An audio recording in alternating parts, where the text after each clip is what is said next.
Welcome to Spirits Podcast, a boozy dive into mythology, legends, and folklore. Every week we pour a drink and learn about a new story from around the world. I'm Julia, Amanda's on vacation, and this is episode 203, Your Urban Legends, Part 40. I know we say in every Urban Legends episode that we can't believe how many of these we've done, but 40 seems like so many, right? And we are able to make these incredible Urban Legends episodes plus a bonus one every month for our patrons because of the support of our patrons. So we want to thank our newest patrons, Renegade and Jennifer, as well as our supporting producer level patrons, Philip, Alicia, Allison, Deborah, Hannah, Jen, Jessica, Keegan, Nieselkins, Landon, Liz, Megan, Megan Linger, Megan Moon, Molly, Neil, Nikki, Phil Fresh, Polly, Riley, Sarah, and Skyla, and our legend level patrons, Audra, Chelsea, Drew, Eden, Francis, Jack Marie, Lotta, Livy, Mark, Morgan, Necrofancy, and BME Up Scotty. Normally in the introduction, this is when Amanda asks me if I have anything that I'm reading or listening to or watching lately. And Jake and I just finished watching The Haunting of Bly Manor, which I super enjoyed. I know it's a little controversial, the ending, but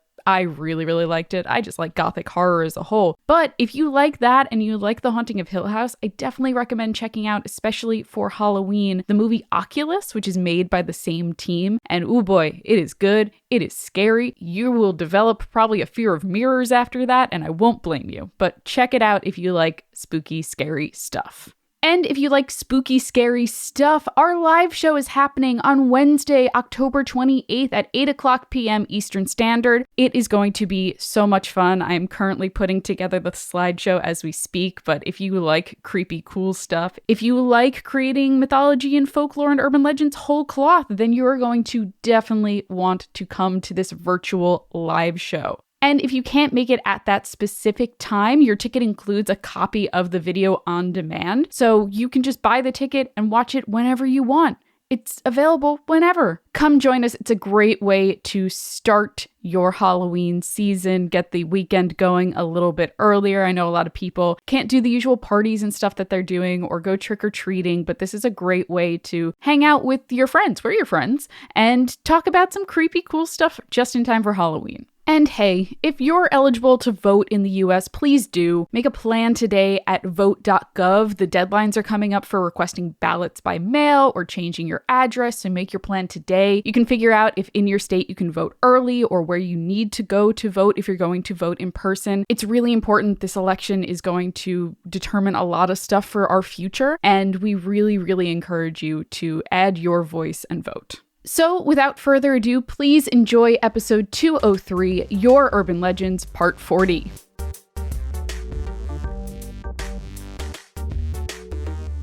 Everybody, we have now, with this recording, just about 1/5 of these episodes now are Urban Legends episodes. Whoa. What do we think about that? That's wild. Right? 4 times 5 is 200, and this is episode 20 something or other. Yeah. That sounds like math. For sure. Sounds like math. We don't do a lot of math here, so, doing our best. Ideally, no math in these podcasts. Except when it's like, a great apartment with a great deal plus one haunting equals no apartment. Yes. That's the kind of equation that I'm here for. Unless it's New York, and then it's just one Fair fairly enough. good apartment, hopefully priced well. I mean, sometimes we want to add the number of ghosts and divide it by the number of hauntings and then subtract Fair. the number of cold gusts of wind. And then you've PEMDAS'd your how spooky the situation is. We've said too many math words, and now I am sad. So let's tell some scary stories. Luckily, since we're keeping the convo going. Uh-oh. I've got a story about a kind of creepy, kind of cool university. Oh. Which is where I think some people learn math. Some people definitely do. I was not one of them. I took in college, I had to take a math course as one of my core classes. And I ended up taking a logic class where it's just we read mystery novels basically, and they're like, all right, so let's figure out the logic behind how this Sherlock Holmes discovered this fact. And just excellent, this is the only kind of math I want to learn. I did the same thing, and then when I transferred schools, they were like, that's not math enough for this school, so you have to take another math course. Which I never attended except for the tests. and managed to pull a nice B- in. Psych. And that worked out really well. One time, everyone did so badly on the test, the professor just gave us all a mulligan. Wow. Nice. That's a win. Which, I mean, honestly, like, if everyone does as bad, like, I think the average grade was like a 48, which, I mean, I think that says something about how well we were prepared than how hard the test was. I just wish that anybody told me I didn't have to try my hardest all the time in school.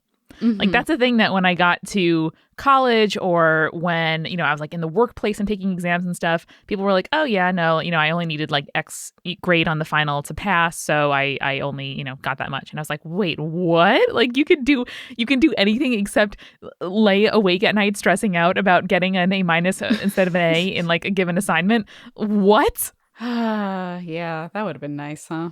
All right, Eric, but I want to hear about this university story, please. Yes, this comes to us from Kay, and she writes, "Hi, y'all. I'm a huge fan of your podcast and especially enjoy your hometown urban legend section. Well, you're in luck, despite the fact that I'm very scared of spooky things. I'm writing today to let you know about my kinda creepy, kinda cool university, Rowan University, located in South Jersey in a small town called Glassboro, which has its roots in glassworking business. Okay. I work in the school's library and occasionally with a historical group which works on collecting and organizing information on the history of the town and the university.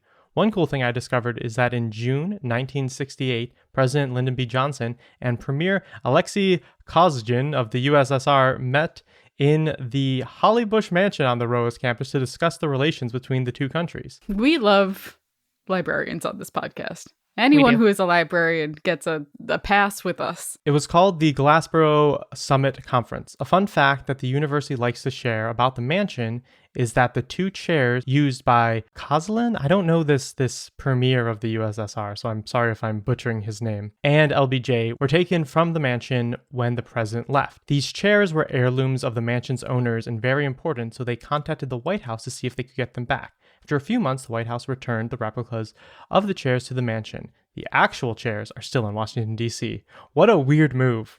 What an absolutely strange move. Yeah. I think it's Kosygin, according to Wikipedia. Well, luckily, the rest of the story doesn't have to go. Excellent. Have to do with him. And now we're moving on to the spooky stuff. That's Awesome. that's just some fun facts about Rowan College, Rowan University. Great.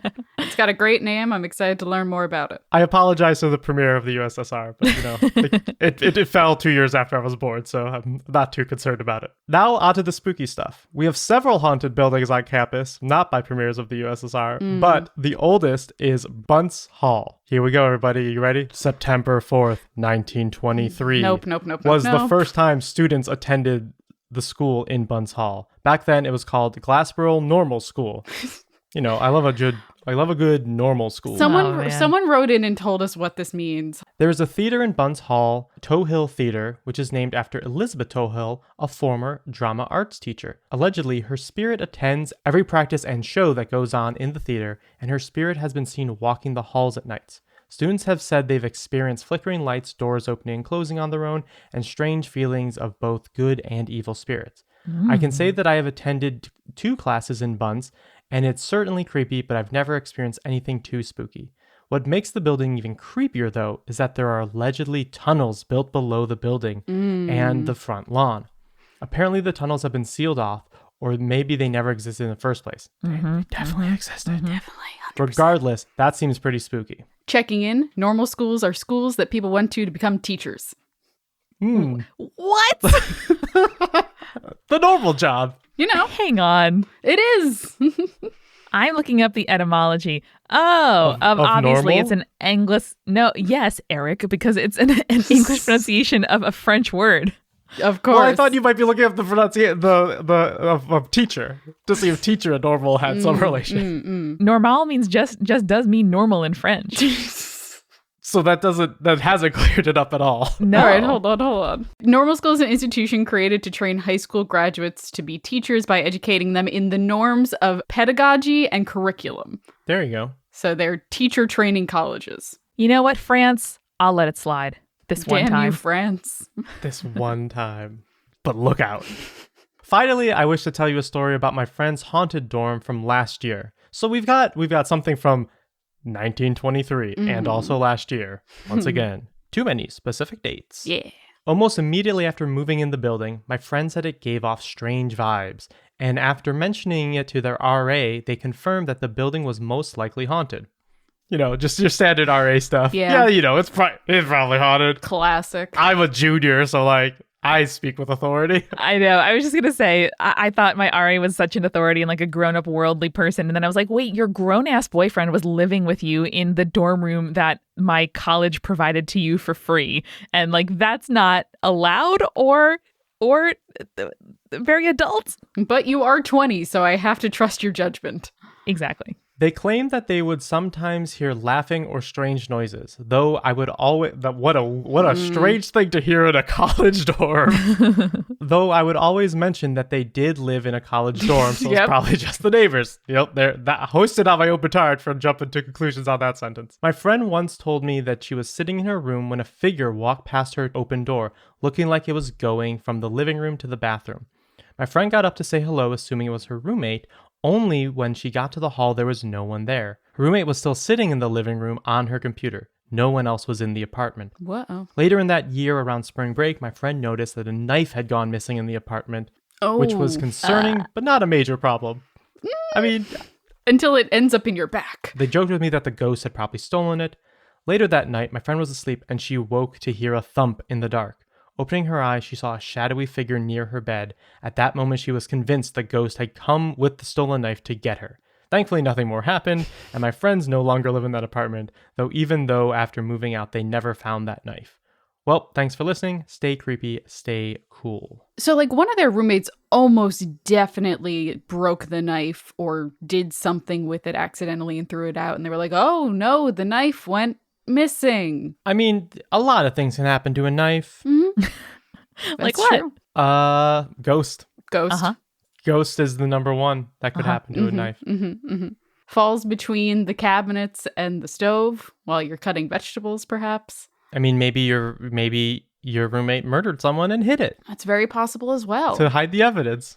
Just saying, lots of things could happen with a knife. Are they missing a whole outfit because it was covered in blood, perhaps? I don't know. Yeah. I did recently buy my first like knife that cost more than $10. And it was half because I couldn't really figure out how to sharpen it properly, and all the sharpening places in Brooklyn are currently closed because of COVID. And also partially because I was like, I am an adult now with at least a little bit more disposable income than I used to have, and I can buy a knife that is not from IKEA. That is true. You can. I love having nice knives. I got Jake a really nice like almost like butcher knife for his birthday this year, and it's so nice. He named it Loretta. It's great. I love that knife. I have a like what a person did after they moved home from college, so keeping the combo alive. Ooh. Okay. This is from Morgan, and she titled the email, "You've heard of Haunted Froyo. Now get ready for haunted newspapers." Have we heard of Haunted Froyo? Yes, it was a while back, but we did have a Haunted sounds Froyo vaguely place. familiar. Yes. One of our food ghosts. Mm-hmm. So Morgan writes, "Hello, my dudes. I've been a conspirator for about a year and a half, and I fall more in love with the show with each episode. Aww. I'm about to move to Boston, or if you're reading this after September 1st, just moved to Boston for grad school. But I grew up in a Dallas suburb and moved back after college because student loans are a bitch. Yes, they are. Mm-hmm. Weirdly, I didn't grow up with any local ghost stories or urban legends, though they've always fascinated me. It wasn't until I got a job with a local newspaper chain after college that I found a story worth mentioning to y'all. The company I just finished working for produces 5 weekly newspapers and a monthly magazine.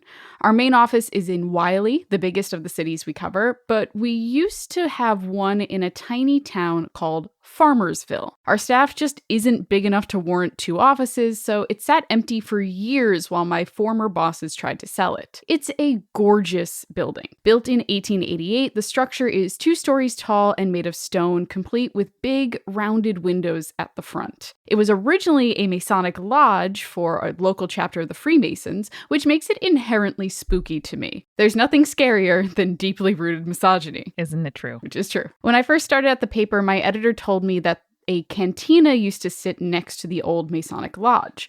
She and her youngest son are sensitive to spirits, and apparently her son has seen ghostly figures gathered where the cantina used to sit. Both have seen orbs multiple times, especially on the second floor of our old office. A coworker who used to work in the building said she'd hear strange noises on the nights she stayed late. However, I'm not so sure I believe in ghosts. Maybe it's the remnants of my Baptist upbringing that I've since rejected, but I also absolutely believe in energies, whether it's of a place or a person.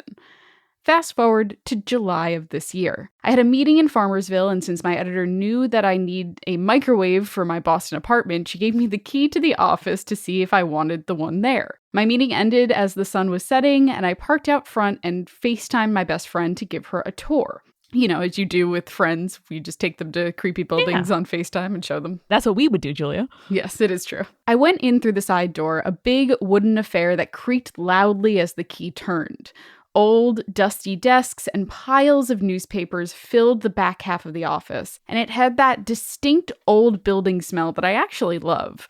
I peeked into the 2 bathrooms, and they had those round mirrors that houses in horror movies usually have, gilded edges and black markings on the glass. As I made my way to the front, I passed a huge old-fashioned safe just sitting in the middle of the hallway, like someone was interrupted in the middle of moving it. At this point, my FaceTime call dropped. Logically, I knew it was because I'd lost cell service, but I had several bars when I walked in, so the suddenness startled me. As for the microwave, it was far too big for my tiny apartment counters, but I will say that it was awfully eerie standing in a kitchen that was clearly abandoned, yet had plates and forks sitting out like someone was expected.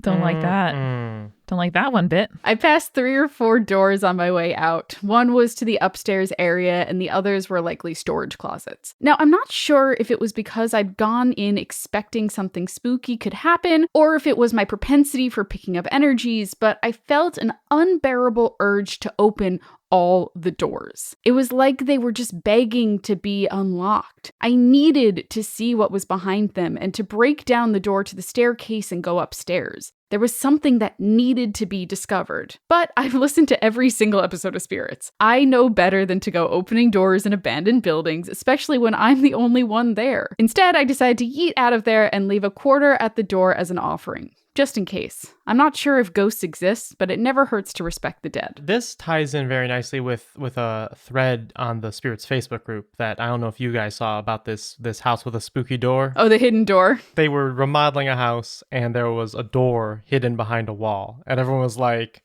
Eric would say, don't open that door. Ignore the door. And I'd like to clarify a few things. Okay. Ignore the problem is the solution I recommend when the problem might go away. If you hear a spooky sound and you just stay in bed and you don't keep hearing the spooky sound, no need to investigate further. If you are in a house that you own and you are remodeling it and there's a door there, that door ain't going away. You've got to open that door. Like that is directly in front of you evidence of something happening. That is not the kind of thing of like, well, can't remodel this part of the house. We just got to ignore it. You just got to ignore this creepy door. That's not when ignoring is the solution. I just want to be very clear about when it is and isn't appropriate to ignore spooky situations. To finish up with Morgan, she finishes, as I glanced up the second floor on my way to the car, I caught a glimmer of something shiny in a window. Maybe it was one of the last sunbeams of the day, but maybe it wasn't. I had the overwhelming feeling that I was being watched as I drove away. I'm sure y'all know the feeling, hair standing on the back of your neck, goosebumps, a gut instinct that you need to turn around now. I didn't, though. I kept my eyes on the road and turned up my music. The feeling only faded once the building was out of eyesight. Creepily and coolly, but mostly creepily yours, Morgan, aka your new favorite bisexual soon-to-be librarian. Incredible. Thank you, Morgan. So I appreciate that Morgan followed your advice there, Eric, because she, ignored the feeling that didn't need to be investigated and just drove away. Exactly. Very, very smart. Incredible. Sometimes it is not a question of whether you should, engage with or ignore a haunting, but instead someone who actively brings a haunting down upon you. Oh boy. This is a short but very sweet email that comes to us from Ryungse, who writes, Hey everybody, I love spirits. This is a short email, but I thought it would be really interesting. It's from a story my dad told me growing up, and it's about spirit binding. My dad said that in his childhood village in a southeastern province of Cambodia, there was a middle-aged man in the village who was known to have the ability to bind spirit. My dad said that this uncle, in many Asian countries we refer to any middle-aged man as uncle, can bind any kind of spirit of the deceased, recently deceased, ancient ghost, died young, elderly, etc., to any object of choice. His usual go-to is an unassuming plank of wood often used for building houses, because those can be left against the walls of village homes and not seem out of place. I have a lot of questions. But hold on. Yeah, okay.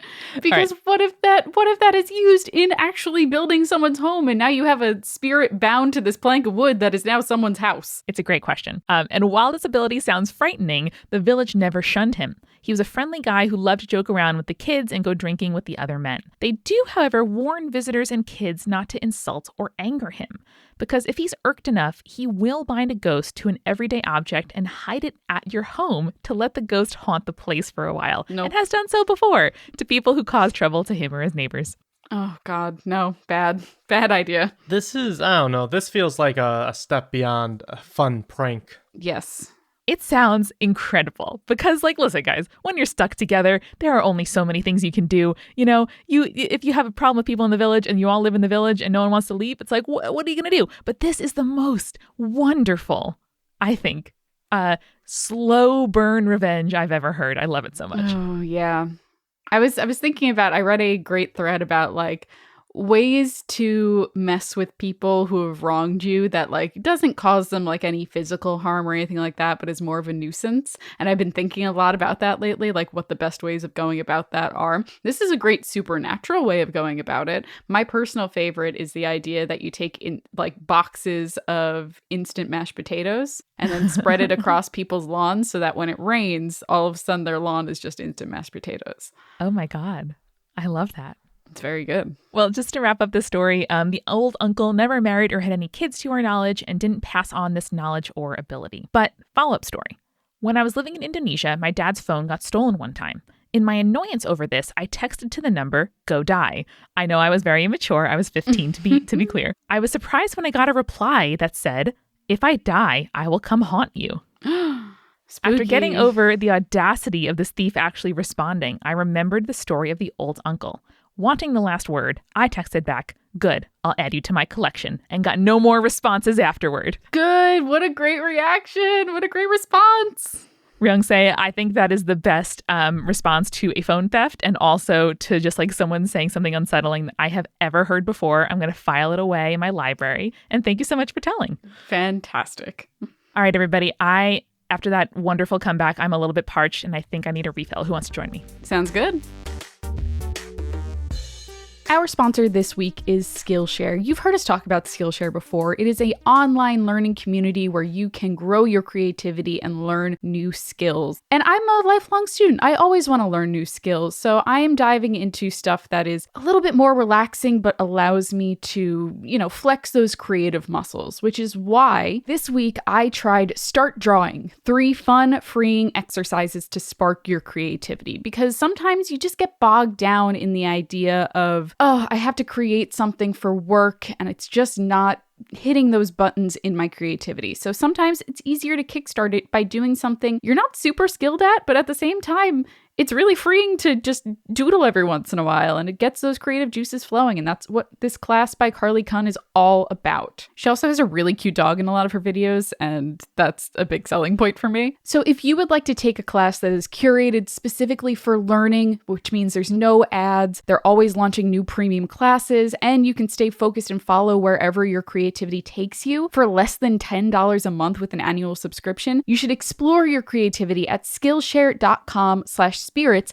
and the first 1,000 people to use our link will get a free trial of Skillshare Premium membership. Again, that is Skillshare.com/spirits, and the first 1,000 people to use our link get a free trial of Skillshare Premium membership. Try it out today. I think you're really going to enjoy the classes. If you're someone like me who gets stressed out by the idea of kind of everything falling on your shoulders all at once and not being able to talk to someone about these things that are stressing you and causing you anxiety and maybe causing you depression, you should check out BetterHelp. BetterHelp is a secure online counseling service that will help assess your needs and match you with your own licensed professional therapist. You can start communicating in under 48 hours. It's not a crisis line, it's not self-help, it is professional counseling done securely online. My current therapist is going on maternity leave, and I was really nervous about not being able to talk to someone for the next couple of months while she's, having a baby and taking care of it. But thankfully, I could turn to BetterHelp, which gets me communicating with a therapist in under 48 hours and has a broad range of expertise available that might not be locally available in many areas. And also, I don't really want to go and sit in a room right now during a pandemic. BetterHelp is available for clients worldwide. You can log into your account anytime and send a message to your counselor. It doesn't matter what time you want to do it. You can do it whenever. You'll get timely and thoughtful responses. Plus, you can schedule weekly video or phone sessions so you don't have to sit uncomfortable in a waiting room as with traditional therapy. They are committed to facilitating great therapeutic matches, so they make it really easy and free to change counselors if you need to. And it's more affordable than traditional offline counseling, and financial aid is available if you need it. So BetterHelp wants you to start living a happier life today. You can read their reviews at betterhelp.com/reviews. And if you visit betterhelp.com/spirits, that's betterhelp.com/spirits, you can join over 1 million people who have taken charge of their mental health with the help of an experienced professional. In fact, so many people have been using BetterHelp lately that they are recruiting additional counselors in all 50 states. And there is a special offer for Spirits listeners to get 10% off your first month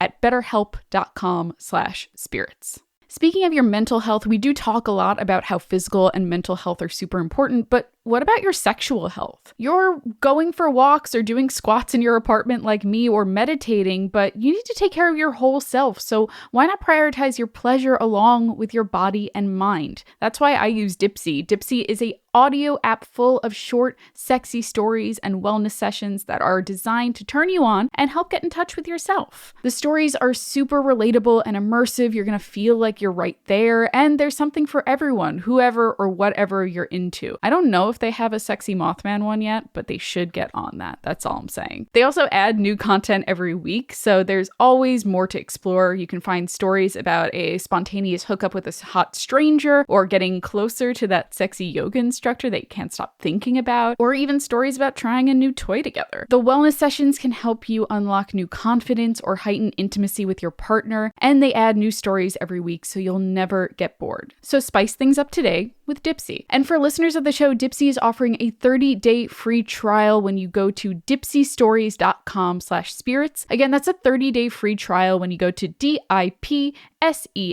stories.com/spirits. There's no reason not to try it out. dipseastories.com/spirits. And now let's get back to the show. So I have been drinking a Ransack the Universe Indian Pale Ale. I'm wrapping up the nice warm weather with my final, maybe nice summery beer for a little bit as we start to chill down and cool, get switched to stout mode, to porter mode. It's from Collective Arts, a lovely new brewery that I've had a few things from. They have something called Head in the Clouds, I think, that was also really good that I had this summer. Nice. So, yeah. I'm also kind of clinging to the last weeks of summery drinking weather. And there is a place right near my house in the studio, actually, called St. Agrestis, which is a aperitif and digestif distillery, I guess. I don't know what the right noun is. Right here in Greenpoint. And they make amazing Negronis to go, like a Negroni bag in a box, like wine box style thing. They make spritzers, and it's very, very tasty, very sophisticated feeling, like herbal, tastes. And I'm not usually the person to go for the Julia style, extremely herbaceous cocktail. So this is sort of just enough for me. And you can have a little bit with some seltzer or on its own. And it's just a nice sort of treat to keep around. I've been trying to try new flavors. Usually I'm not a huge fan of coconut, but Jake is. And so we've been splitting 6-packs lately because it's just easier than buying one thing that I really like and one thing he really likes. I just had an extremely good beer from Oscar Blues called Death by Coconut. And honestly, like, again, I'm not like a big coconut person. I'm usually not into like porters or stouts, but this one is delicious. Julia's a small coconut person. She doesn't like a huge coconut. She just like a little coconut. I don't. She's also very short. Yes, I'm a small coconut person. And my issue with coconut is a texture thing, not really a flavor thing. So I'm down for a little bit of coconut flavor every now and again. Gotcha. I like all coconut things. I've been watching enough seasons of, oh my God, wait, no, I was going to talk about Survivor and how they eat coconuts all the time. Guys, are you watching Bake Off right now? No, not yet. Yes. Schneider, can you tell me what the fuck a mango-filled macaroon is? Oh, I was like, I know what this will look like. And then they showed it. I go, I don't know what that is. It looked like a cheese Danish. It was a macaroon, but like donut shaped and filled with shit. Europe, please answer me. What the fuck is this? They were making a conversation about it where there's a macaron, which is one O, and this is a macaroon with two O's, which makes it different. And I think Noel on the show was saying eventually there'll be something with three O's, and that'll be a different thing as well. No, but even compared to in my mind normal coconut macaroons, shredded coconut, right? It's in a little like pyramid shape, delicious, adorable. No, these ones are filled with shit, and I've never seen that before. And I was so blown aback. Julia, when you watch it, please let me know your thoughts. Also, UK/Europe, I really need to know the fuck. Like, is this something that you have? We don't have that in the US. Me and Kelsey were also talking about like how they have names for every cookie. Yes, like they do. They got so many different kinds of cookies. Yes, the Battenberg. No, that's a cake. Why? Yes, the Linzer. Well, listen, I've heard of a Linzer tart before. But they're also like, oh, my favorite type of the Battenberg growing up was this. Like, they have like types. Yes, Nan's biscuit. They have like a whole genus phylus system for every cookie. They really do. It's mind-boggling. We have a whole Linnaean classification, and every biscuit has to have a snap, Eric. Otherwise, what the fuck are we doing here? I hate it. I don't like snappy cookies. I was like, here's the cookies we have in America: Snickerdoodle, peanut butter, sugar, frosted sugar, chocolate chip, oatmeal raisin. Maybe one more. That's it. And they're all circles. Chocolate. They're simple. Yeah. Yeah. Like a double chocolate chunk. Yeah. But like, we don't have like all these fancy names and yada yada yada with all our biscuits. It's mind-boggling. But I think we are bearing the lead on Bake Off. This is the Bake Off half of the show. Yes, clearly. Yes. Don't take the podcast out too early. What was up with those heads in episode 1? I know. It's a strong entrance to the season. This is an Animal Crossing thing again, where it's like you guys go off, and I'm sure I'm gonna watch this eventually. But oh my god, Julia, they had to make heads of famous people out of, I don't know, cake. They had to make cake portraits in week 1. Bad idea. No, bad idea. Very bad idea. Someone made Tom DeLonge from like 182. What? What? This is the best thing I've ever seen on this show. It was terrible. Someone also made Freddie Mercury, which Kelsey couldn't identify, and I was like, it's buck teeth, a man with a mustache and a yellow jacket. He was very cute. I liked that one a lot. That's my favorite contestant. The only one that looked remotely good was Charles Darwin, because they just made it gray. It looked just beard. Terrible to eat. I'm sure it tasted fine, but it was just gray. A gray cake is the wrong color for cake. Anyways, we've got at least 3 more stories to get to, so let's stop talking about cakes. My final comment is just on, we love a soft cookie here in America, and Brits need the snap in their cookie. And I just think that Brits hate pleasure. And for that reason, their pastries taste like fucking anise and all kinds of bizarre savory/herby flavors that I would never put in baked goods. And it's as an American watching the show, it is so funny to be like, wait, why the fuck are there like sesame seeds in your dessert? And anyway, it's a whole hypothesis that I have. But that is my final word. Also, they put them in an NBA bubble. They do. Bubbled Bake Off. They bubbled Bake Off. That's Listen, impressive. both the NBA and Bake Off are working much better than the NFL is right now. So I think it's a very good idea. And just most other governments. Yeah. Whoops. All right. Let's get back to the wonderful, soothing world of mild haunting, please.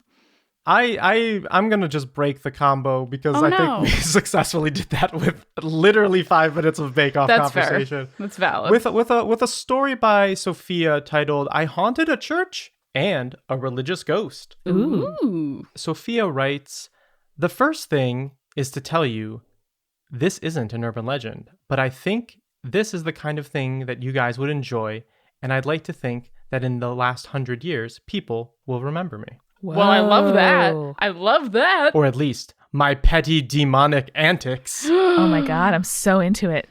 I'm an atheist, but I respect religions. Promise. Gotcha. Right? But I still went to church every week for a hefty amount of time because I'm a Cub Scout leader and an Explorer Scout, which was held in a church and church hall. There is always a bunch of crosses, as churches do. So every time I was in there, I would go around and turn every single cross upside down. Now you did say I respect religion and then do this. So I'm not gonna argue with you because you're not here to defend yourself. But anyways, I never did anything else. But I do know that it freaked out the vicar, who is honestly such a chill guy. Well, yeah, of course it would freak out. It would freak out anybody. I've not done it in almost a year. I really hope the vicar feels victorious over Satan. Now, hold on. I'm back on Sophia's side because maybe the vicar feels victorious over Satan. There you go. That's nice. Yeah. Maybe like God sent her to make this vicar feel like he's doing good. I don't know. Yeah. I've got another one which is a wee bit more spirity. I live in a house which is over 300 years old. Dang. That's impossible. No building is that old. That's not true. But we only moved in 6 years ago. Not in America, anyway. I mean, I would hope that it was a believable number in which you've moved in. But we only moved in 200 years ago. Listen, Paul Revere's house still is in Boston. And that was built 300 years ago. We were watching a House Hunters episode where they were in Boston, and there shouldn't be houses that old. I'll tell you that much. They should have just torn down every historical building at some point and just started afresh. My college roommate, she recently moved down to Charleston, but before that, she moved into this really, really nice apartment in the North End, which is like the very Italian part of the neighborhood, but also like very old part of the neighborhood. It's the church where Paul Revere hung the lantern in the window so that people knew the British are coming. One if by land, yes, two if by sea. The one if by land, two if by sea. It's not how the word titular works. I know. The North End is where that church is. And I went to go visit her to like see her new place. And she's like, yeah, all right, just find some street parking. Not a lot of people park across the street from me, so you could probably just park there. I'm like, oh, awesome. And I pulled in across the street from her apartment and I looked to the left where her apartment was. And then I looked to the right and it was a cemetery. And I was like, oh, okay, that makes sense. Yeah, okay. Sounds great to me. It's just like fully a cemetery, which also, I'm sorry, I'm going to go on a tangent. When I was in history classes in Boston, the North End is also a place where they have a lot of grave robbing, like during the, I don't know, like the 70s, 80s, around that time. And the 1970s and 80s? Yes. And wait, what? Yeah. Hold on. No. Okay. It wasn't like people like fully robbing bodies or anything, but just like tombstones would go missing. Okay. Not good, but better than what I was thinking. And they just like could not for the life of them figure out where these tombstones were going. And these are like tombstones from the 16 and 1700s and like the really old stone. Yeah. And they finally were able to figure out where these stones were going because people were ordering like pizza pies and bread, and they're like, why are these like letters and numbers on the pizza and the bread?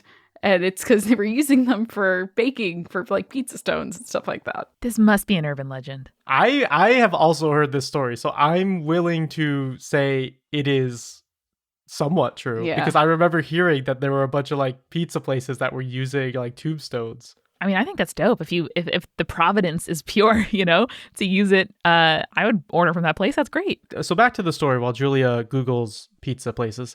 The house I live in was built to be the vicarage to the village church in the 1700s. When we moved in there was a couple of really beautiful old leather-bound books that were probably about 100 years old, and this huge would-be beautiful Bible that is original to the house. Anyway, we moved in and took the Bible out of the dining room and put it in the living room because it just fits the aesthetic in there a bit more, and a bunch of weird stuff started happening. It started with people dropping things all the time, but there was never no reason for it, and one day there were 3 cups that were smashed in one day, including my favorite mug. Oh no. So that was kind of dodgy, and the lights in the dining room blew. Then We were in the living room, and both my dogs looked straight at the Bible on the bookshelf, and they would just stand in the doorway of the dining room and bark while staring at it in the corner. We eventually put the Bible back in the dining room, and all the things stopped. And since then, our house ghost hasn't done anything that I'm aware of, but I still think it's cool that they try to stick to their religion even in death. Right on. I feel like a holy book, no matter which book it is definitely a, weighted object spiritually. Well, I picked this next one mostly because Jake and I have been doing a lot of hiking and nature trails lately. And also to start off Halloween month, we watched the Blair Witch Project. So Nice. This email caught my attention, and it's from Sarah, and she titled the email, "A lovely camping trip when you ignore the Blair Witchery and all the cursed rocks." Okay. I mean, true, for most camping trips. It's true. So Sarah writes, "Hey y'all, newish but avid listener to spirits and other multitude shows. You drew me in with the mythological subject matter, and I've stayed because of your guys' humor. Anyway, the story. It started with me and my boyfriend lying dead tired in a tent. If the tired wasn't there, that would be a problem. That morning we had backpacked into the mountains, but as we hit mile after mile of snowfields, we decided to deviate from our original route. That is why we dropped into a thawed meadow valley cradled on either side by rock and snow. I don't want to get caught up in too many pristine nature descriptors, but I feel like this topography kind of informs my mood of the place. Even writing about the place now, I can't tell if that snowless meadow gave me feelings of an oasis or of confinement. Anyway, that is the setting. As I was falling into sleep, the sounds of the creek gurgling nearby began shifting into music and human voices. Perhaps this is a common hallucination, but my mind would not quit interpreting a conversation out of the babble. I could parse out the voices of a man and a woman calmly talking over music that might have been coming out of stereo speakers. Maybe I would have let those noises drift back into the sound of water if my boyfriend had not turned over to ask if I could hear the music too."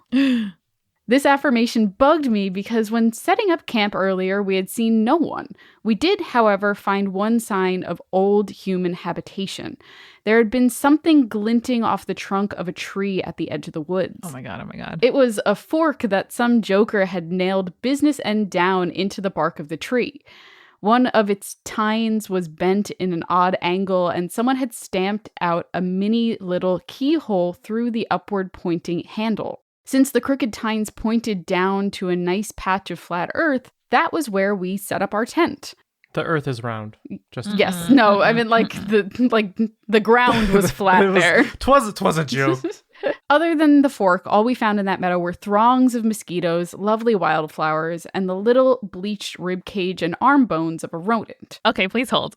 I feel like this is definitely a, serial killer's calling card and sign to themselves that this is where the bodies are buried. And I would 1,001% never camp there. Okay, finding animal bones in the woods is not an uncommon thing. The fork? Okay. The fork is weird. Okay. I hate it. Still, it was possible that we were wrong about being alone that night. There could have been some rowdier, unseen group still awake further down the valley. There was a lake somewhere nearby. This was what we reasoned to each other as we lay in the dark. I wouldn't say it got creepy until the next day. You should know that I am fairly skeptical, especially when there is any other non-supernatural answer plausible. In my opinion, there often are other explanations available to people's stories. As much as I love topics in mythology, folklore, cryptids, and ghosts, I'm more compelled by the way humans tell themselves stories than believing in the paranormal aspect of the story itself. That being laid out, here's something I do not have a good explanation for. The next day, we woke up soggy and tired. To dry out our shoes and socks, we found a rotted out stump just steps away from our tent. It received pretty consistent sun, so we left out our wet belongings there throughout the day. Periodically, we'd go over to the sun stump to retrieve our shoes and hike around the meadowed valley. That is how, in the morning, we realized the lake was much further than we expected. Unless some group had pitched a tent in the intervening bog, the sounds of voices were probably just the brook. In the sunlight, the area was beautiful. Beautiful, But it did feel like a lonely island because we were too tired to climb back into the snow. Aside from the mosquitoes and the increasing number of deer bones we found, being stranded in that meadow felt more like a mildly pleasant purgatory than anything malevolent. It stayed pleasant until the afternoon when we walked back to camp barefoot after icing our joints in the glacial stream. Amanda, glaciers, there you go. I love a glacier. I walked over to the familiar sun stump to put on my shoes, and my stomach just about dropped. In front of the stump, right by my shoes, was more deer bones. Bright white jaw bones that I swear were not there the whole time. The stump was only feet from our tent, and we had wandered over that area 20 times or more over the course of the day. We could not explain the appearance of those bones, or at least we were not willing to admit that we had failed to notice them all day long. Nor could we explain how, at each end of our tent, now sat a pile of sizable obsidian rocks. What the fuck? Oh, you know what? That's where I draw the line on what is acceptable. This brand of black volcanic glass is formed in this region. These rocks were obviously moved from their origin point and arranged by human hands. Rock piles are not uncommon, and it is easy to say that some past camper, perhaps the folk artist, collected and left them. The thing that got me was how close to the tent they had been without us ever noticing them, even when we had cleared the area before setting camp. Anyhow, my boyfriend, who usually comes at issues from a logical angle, turned to me and said, maybe it was crows, and they were carrying the remains of a deer together, and they dropped the bones while we were at the creek.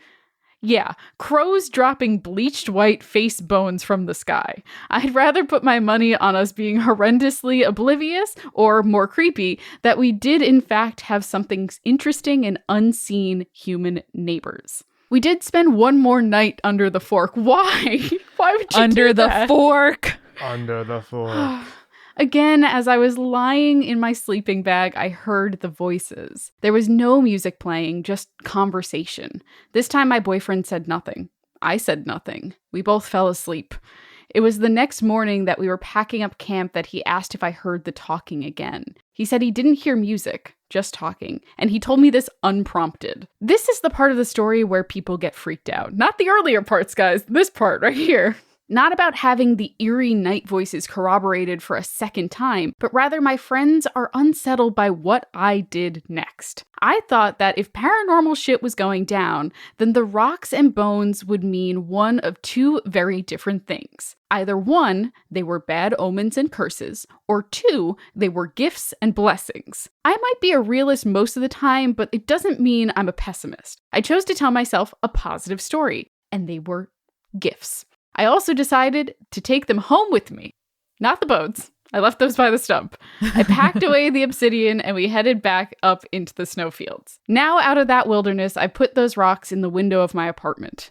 When I told my roommate, also my sister, the story of the mysterious rocks and bones, she wanted me to get rid of them. A logical choice. Mm-hmm. She's not the only person to grow uncharacteristically serious and tell me this. If I'm being honest, after receiving those gifts, things in my life have begun to break. For examples, during that trip, holes appeared in my camping equipment, tent, air mattress, coat, and cracks appeared running up the screens of my electronic devices, phone, Fitbit. What the fuck? My car experienced brake issues the day after the trip. As I swiped a small fortune out of my bank account to cover the repair, my familiar and reputable mechanic stated through me to the door. I like that sentence sounds like her mechanic might be her familiar. Yes. My familiar, my mechanic. Stared through me to the shop floor while saying that he had no clue how much damage could have occurred. My apartment, which admittedly had pre-existing issues, started to grow a darkish mold on the walls of my closet, ruining my clothes. Don't worry, we've since moved. Oh my God. I got laid off the same day I was supposed to go to a funeral for my boyfriend's grandpa, who died shortly after our trip. If you list out only the bad things, it is quite easy to blame black magic rocks. So I'll pivot here and posit a different theory. Bad stuff occurs to those who don't make enough money to buy nice, unbreakable things or live in not so crappy apartments in an expensive ass city. Maybe that's why I go to the wilderness in the first place, to escape something worse than curses. And sometimes I bring something back with me from those wild places, a memento.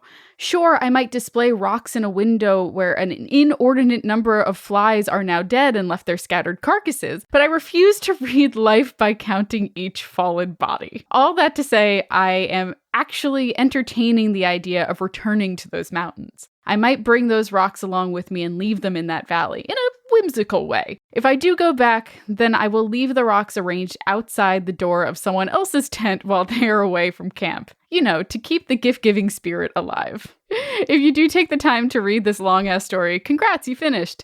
Thank you for sticking with me, and thank you for your podcast. Not only does it provide information, but it functions as a forum for some awesome individuals. I hope my story does not deter you from visiting the wilderness. I guess stay spooky, do cool shit on mountainsides, don't start a rock collection. Sarah.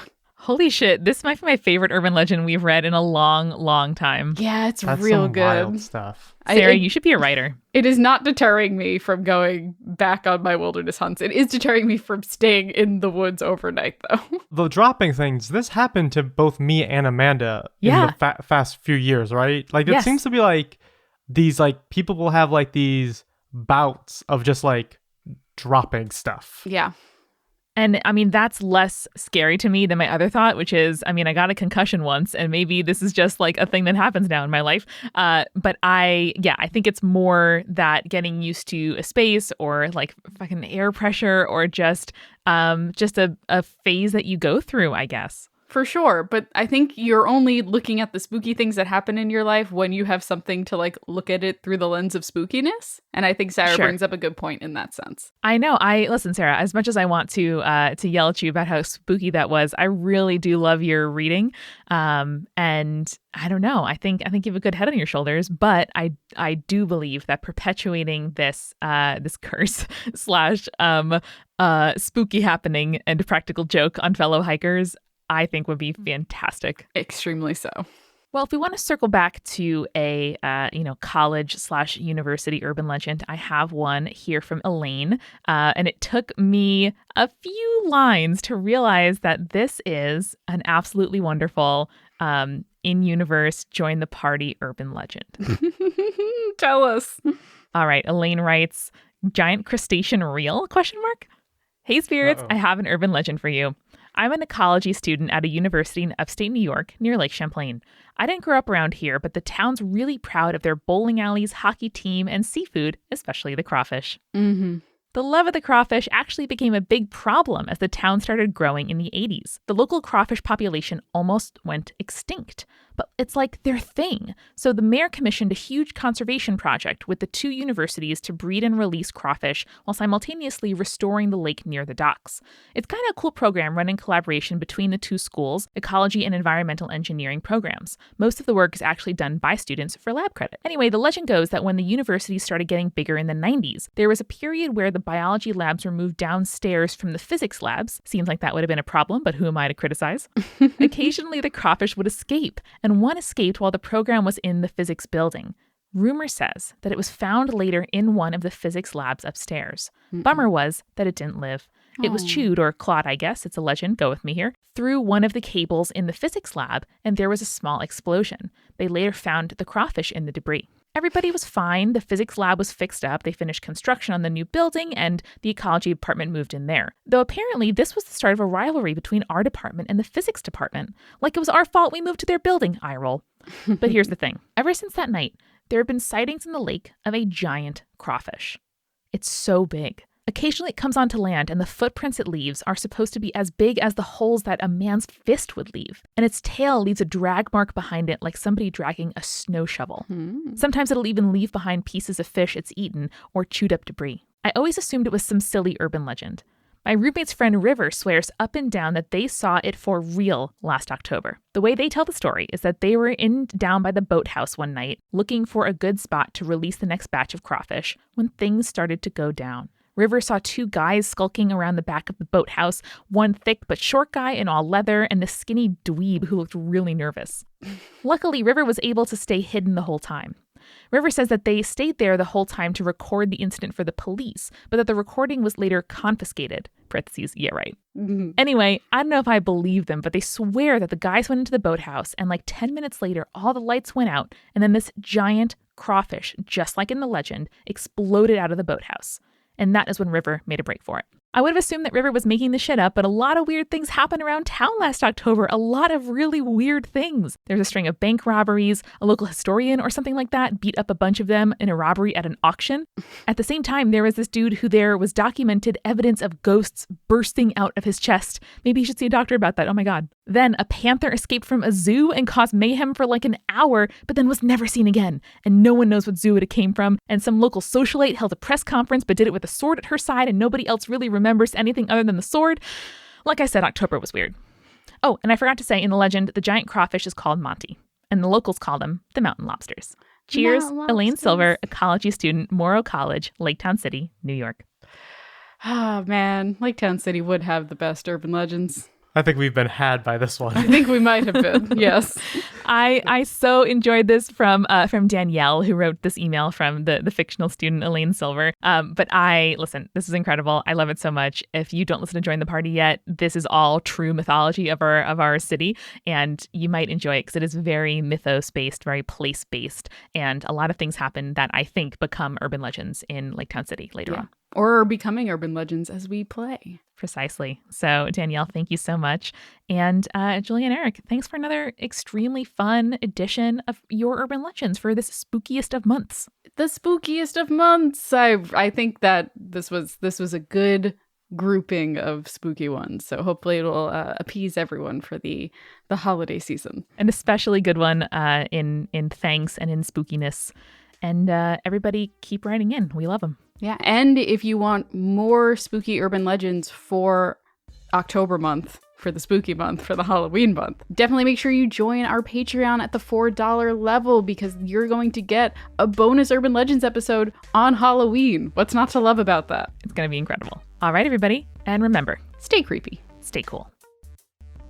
Dipsea is an audio app full of short, sexy stories and wellness sessions that are designed to turn you on and help you get in touch with yourself. Start your 30-day free trial by going to dipseastories.com/spirits. Skillshare is an online learning community where you can learn and teach just about anything. Visit skillshare.com/spirits, and the first 1,000 people to use our link will get a free trial of Skillshare Premium membership. BetterHelp is a secure online counseling service. Get 10% off your first month at betterhelp.com/spirits.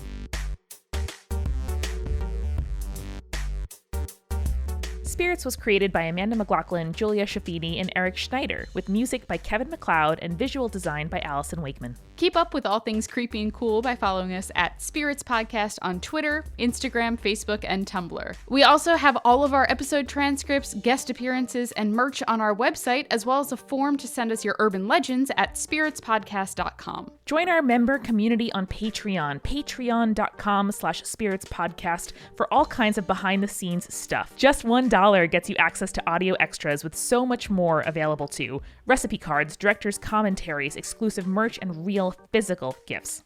We are a founding member of Multitude, a collective of independent audio professionals. If you like Spirits, you will love the other shows that live on our website at multitude.productions. And above all else, if you liked what you heard today, please share us with your friends. That is the very best way to help us keep on growing. Thank you so much for listening. Till next time.